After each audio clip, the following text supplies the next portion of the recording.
So இன்னைக்கு இது ஒரு இஸ்லாமிக் சீரீஸ் தான். ஸோ ஜீசஸ் இன் பைபிளும் ஜீசஸ் இன் குரானும் இவங்க ரெண்டு பேருமே ஒருத்தர் தாளா அப்படின்னு கேட்டிங்கன்னா அதுக்கான ஆன்சர் நம்ம இன்னைக்கு இந்த வீடியோவில் பார்க்கலாம். Jesus in Bible and Jesus in Quran. So இவங்க ரெண்டு பேருமே ஒருத்தர் தானா? ஸோ இப்போ நான் as per the கூகுளுடைய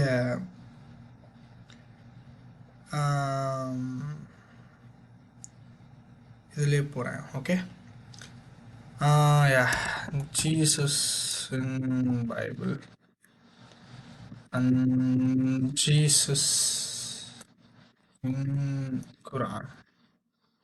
Okay, we'll do like this. Okay, difference between Jesus in Bible and Jesus in Quran. ஏ மோடுக்கு போயிடலாம், ஈஸியாக இருக்கும். ஓகே, ஸோ இதுதான் நம்ம பார்க்க போகிறோம். சரி,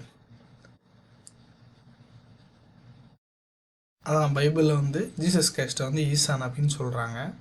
குரானில் நம்ம பைபிளில் ஜீசஸ் கிரைஸ்ட்னு பார்க்குறோம். குரானில் நம்ம ஈசான் அப்படின்னு பார்க்குறோம், அவ்வளோதான்.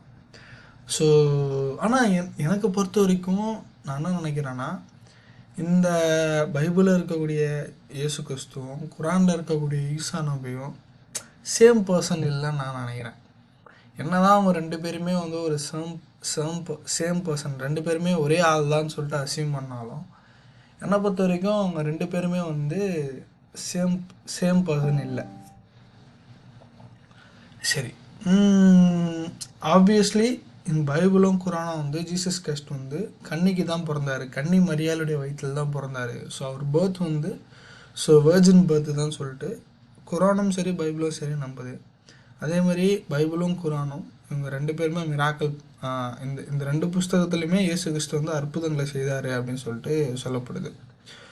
ஸோ அதே மாதிரி both traditions refers to him as a messiah, though they interpret the title differently.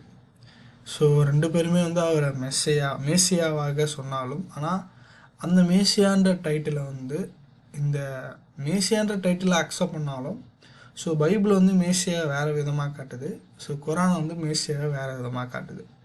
So அதே மாதிரி இந்த ரெண்டு பேரும், இந்த குரானும் சரி பைபிளும் சரி, ரெண்டுமே இயேசு கிறிஸ்துவனுடைய வருகையை நம்புகிறாங்க. So both believe Jesus will return at the end of the time to defeat the antichrist.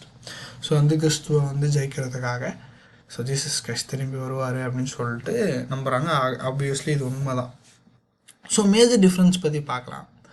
So இந்த வீடியோட கன்க்ளூஷனில் பைபிளில் இருக்கக்கூடிய ஜீசஸும் குரானில் இருக்கிற ஜீசஸும் ரெண்டு பேருமே ஒரே ஆள் தானா அப்படின்னு பார்க்குறோம் அப்படின்னா, டோட்டலாகவே டிஃப்ரெண்ட். இவங்க ரெண்டு பேருமே ஒரே ஆள் கிடையாது. பைபிளில் இருக்கக்கூடிய ஜீசஸ் வேறு, குரானில் இருக்கக்கூடிய ஜீசஸ் வேறு. இவங்க ரெண்டு பேருக்குமே கான்ட்ராடிக்ஷன். சப்போஸ் பைபிளில் இருக்கக்கூடிய ஜீசஸும் குரானில் இருக்கக்கூடிய ஜீசஸும் ரெண்டு பேருமே ஒருத்தர் தானா, ரெண்டு பேருக்கும் எதனா ஒரு சம்மந்தம் இருக்கணும். ஆனால் எந்த சம்மந்தமே இல்லை. பாருங்களேன், வெறும் வெர்ஜின் பர்த்தை நம்புறதுனாலையும் மிராக்கள் செஞ்சார நம்புறதுனாலையோ ஆன்டி கிரைஸ்ட்டை அழிக்கிறதுக்காக திரும்பி அவர் வருவார், இதை வச்சு மட்டும் ஜீசஸ் கிரைஸ்ட், இந்த ஜீசஸ் கிறிஸ்டோ ஒன்றும் நம்ம சொல்லிட முடியாது. ஸோ பாருங்கள், ஜீசஸ் இந்த பைபிளில் இவர் ஒரு டிவைன் நேச்சர் உள்ளவராக பார்க்குறாங்க, ஒரு தெய்வீக தன்மை உள்ளவராக பார்க்குறாங்க. ஸோ பைபிள் இவர் எப்படி சொல்லுதுன்னா, சன் ஆஃப் காட், கடவுளுடைய குமாரன் அப்படின்னு சொல்லப்படுது. தேவன் தம்முடைய ஒரே பேரான குமாரனை இந்த பூமியில் நமக்காக கொடுத்து அவரை தந்தள்ளி இந்த உலகத்தில் என்ன பண்ணார், அவர் அன்பு கொண்டார். இதான் நம்ம யோவான் 3:14 வாசிக்கிறோம். ஸோ இயேசு கிறிஸ்து பைபிளில் சன் ஆஃப் காட். அதே மாதிரி காட் இன்கார்னேட். இந்த காட் இன்கார்னேட் இந்த வார்த்தையை பாருங்களேன், காட் இன்கார்னேட், இது ரொம்ப பியூட்டிஃபுல்லான ஒரு வேர்டு. ஸோ இதை நான் காப்பி பண்ணி ஸோ பார்க்கலாமா. காட் இன்கார்னேட் ரொம்ப அழகாக இருக்கும். இந்த காட் இன்கார்னேட் அப்படின்னா என்னன்னா, ஸோ படிக்கிறேன் பாருங்கள். God incarnate is a central Christian doctrine stating that Jesus Christ is God in human form, fully divine and fully human simultaneously. It signifies God made flesh, whereby the second person of the Trinity, the Son, took on human nature, born of the Virgin Mary, to dwell among humanity. So உங்களுக்கு இது புரிஞ்சிருக்கும்னு நான் நினைக்கிறேன். God incarnate அப்படின்ற இந்த வார்த்தை ரொம்ப பியூட்டிஃபுல்லான ஒரு வார்த்தை. அதாவது கடவுள் மாம்சமானார், தேவன் மாம்சமானார். ஓகே, தேவன் மாம்சத்தில் வெளிப்பட்டார். ஓகே, ஸோ கடவுள் மாம்சத்தில் வெளிப்பட்டார். திரித்துவத்தில் இரண்டாவது நபராக இருக்கக்கூடிய குமாரனாகிய ஆண்டவராகிய இயேசு கிறிஸ்து, அவர் தேவனாக இருக்கிறாரு. அந்த தேவன் ஹியூமன் நேச்சர் எடுத்து ஹியூமன் ஃபார்முக்கு ஒரு மனுஷ சாயலாக இந்த பூமிக்கு வராரு. ஒரு கன்னி மரியான இடத்துல பிறக்கிறாரு. கடவுள் மனுஷனாக மனிதர்கள் மத்தியில் வாழ்கிறதுக்காக வராரு. ஸோ இதுதான் காட் இன்கார்னேட். இதுதான் காட் இன்கார்னேட்டுடைய ஃபுல் மீனிங்கான்னு கேட்டிங்கன்னா இல்லை. பாருங்கள், Jesus Christ is god in human form, fully divine and fully human simultaneously. கடவுள் மனுஷனாக வந்ததுனால அவர் மனுஷன் அப்படின்னு இல்லை. கடவுள் மனுஷனாக வந்ததுனால அவர் ஃபுல்லி டிவைன், 100% அவர் கடவுளாகவும், ஃபுல்லி ஹியூமன் சைமல்டேனியஸ்லி, அதே சமயத்தில் 100% அவர் மனுஷனாகவும் இருக்கார். ஸோ இதுதான் காட் இன்கார்னேட்டுடைய மீனிங்.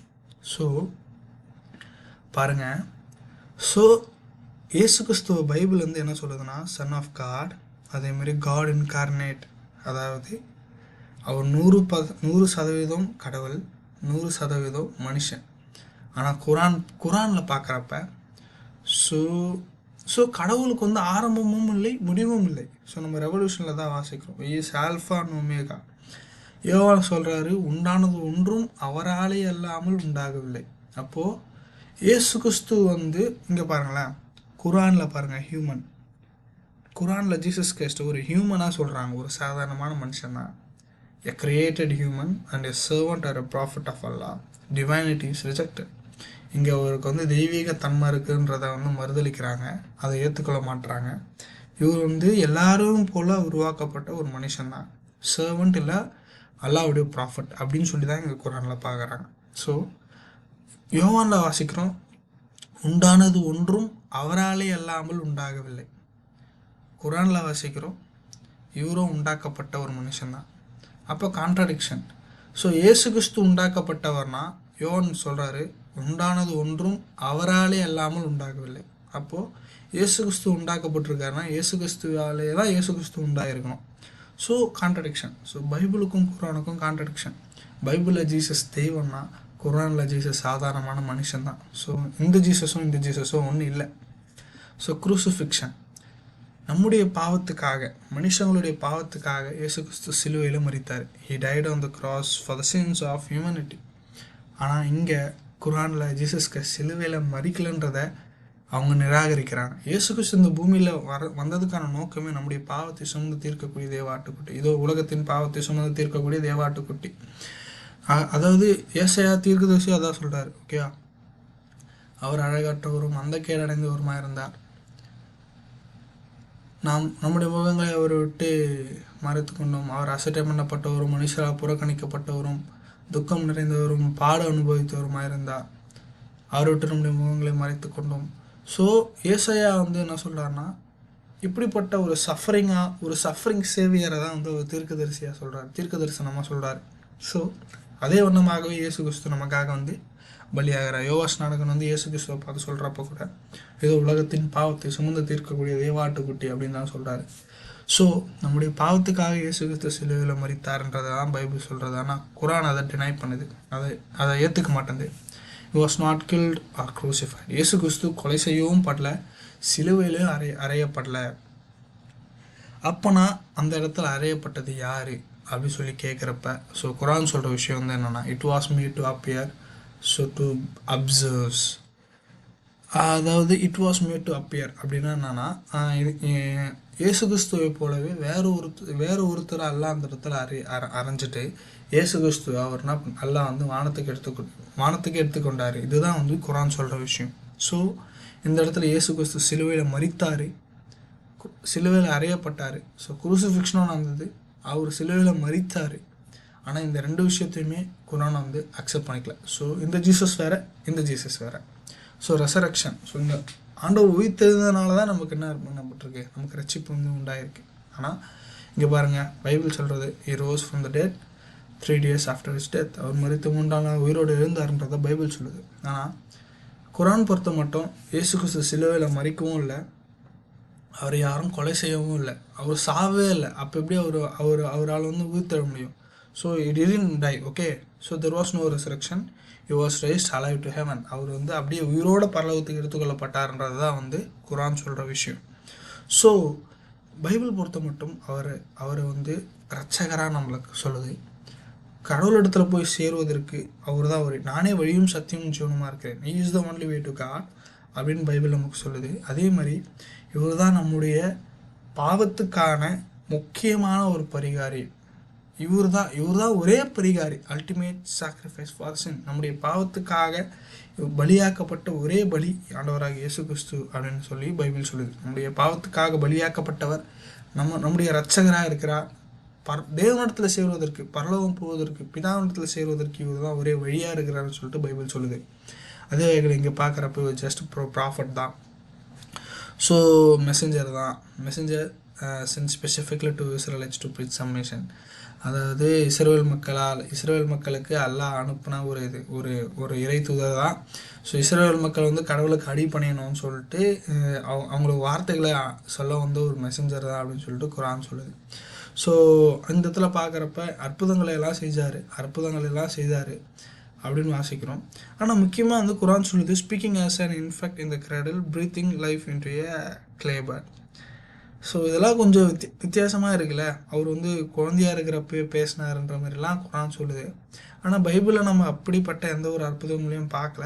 ஆனால் வந்து மிராக்கிள்ஸ் வந்து ஆண்டவராக இயேசு கிறிஸ்து வந்து அற்புதங்களை பண்ணார், பைபிளும் குரானும் சொன்னாலும் முக்கியமான விஷயங்கள் எதுவுமே ஒத்து போகல. ஸோ இங்கே கடவுள், அங்கே அவர் மனுஷன், இங்கே சிலுவையில் மறிச்சார், அங்கே சிலுவையில் மறிக்கல.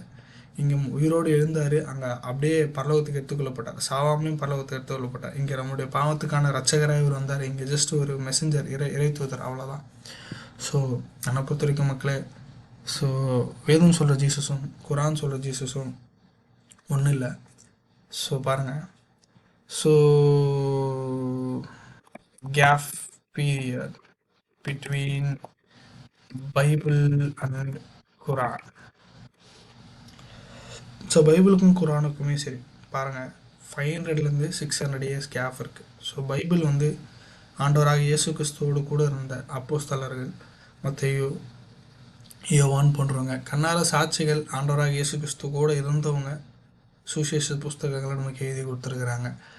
ஆனால் 600 வருஷம் கழிச்சு வந்த குரான் அவர் வந்து அப்படிலாம் இல்லைன்னு சொல்லிட்டு டெனை பண்ணுது. ஸோ இந்த இயர் கேஃபே நமக்கு ஒன்று ப்ரூவ் பண்ணுது.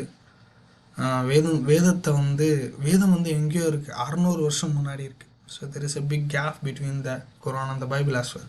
ஸோ நமக்கு இதுலேருந்து நம்ம தெரிஞ்சுக்கலாம் எது உண்மைன்னு சொல்லிட்டு. ஸோ என்னை பொறுத்த வரைக்கும் நான் இதான் நினைக்கிறேன், சத்தியத்தை மாற்றி எழுதுறதுக்காக தான் குரான் வந்திருக்கு. பைபிள் பரிசுத்த ஆவியானவரால் எழுதப்பட்டிருக்கலாம், பரிசுத்த ஆவியானவரால் ஏவப்பட்டு எழுதியிருக்கலாம். குரான் அசுத்த ஆவிகளாக மற்ற ஆவிகளால் கொண்டு எழுதப்பட்டிருக்கலாம். என்றைக்கும் நம்முடைய ஆண்டவராக இயேசு கிறிஸ்து தான் உண்மையான தேவன், இஸ் ஒன்லி சேவியர். அவர் தான் நம்முடைய பாவத்துக்கான பரிகாரி, அவர் தான் பரலோகம் போகிறதுக்கான வழியும் கூட. ஸோ உங்களுக்கு புரிஞ்சிருக்குன்னு நினைக்கிறேன். பைபிளில் இருக்கிற ஜீசஸும் குரானில் இருக்கிற ஜீசஸும் ஒன்றும் இல்லை. ஸோ கிறிஸ்டியானிட்டியில் இருக்கக்கூடிய ஜீசஸும் முஸ்லீம்ஸ் ஃபாலோ பண்ணுற ஜீசஸும் ஒன்றும் இல்லை. ஸோ இயேசு கிறிஸ்து ஈசா நபியும் ஒன்றும் இல்லை. மேபி அப்படி ப்ரொஜெக்ட் பண்ணலாம், ஆனால் இங்கே 2 பேரும் ஒன்றும் இல்லை.